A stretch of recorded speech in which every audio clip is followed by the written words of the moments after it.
Inihiwa na ang buto-buto ko. Pan-display dito yan. Kasi naka-display na ng limpo. Yung buto-buto naman. Saka yung casing. Diyan po yan nilalagay. Pa yung manok namin sa kardog. Ang bossing. Diba? Idol. Guys.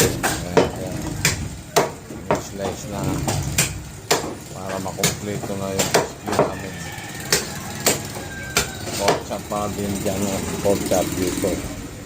Itong pork chop yan. Lalagay na yan. Diba? Ano? Kaya, siyempre.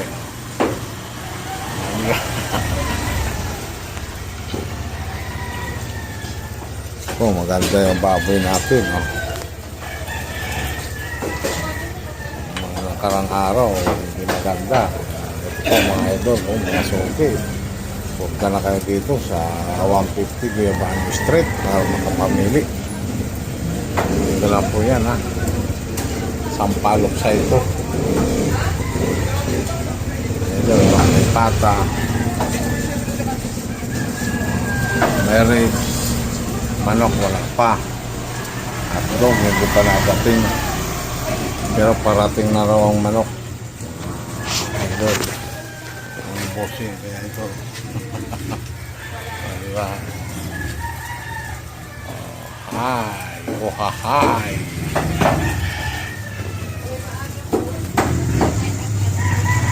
Puporchap naman. Diba? Slice na ng porcha para doon yan, pang-display.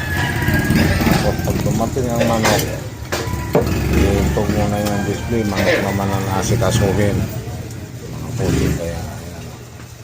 Habang wala pang manok, maghihiwa na siya ng porcha. Maya-maya pa yung manok. Ang hotdog naman, inaantay ko para maasikaso ko at ilagay ko sa freezer, ma-displayhan din yung aming displayhan ng hotdog. Idol, mga busing ha. Ito siya.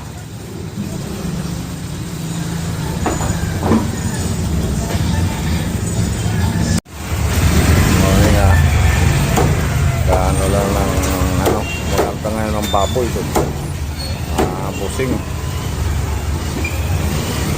Sakto, patapos na mag-display, dumating ng manok.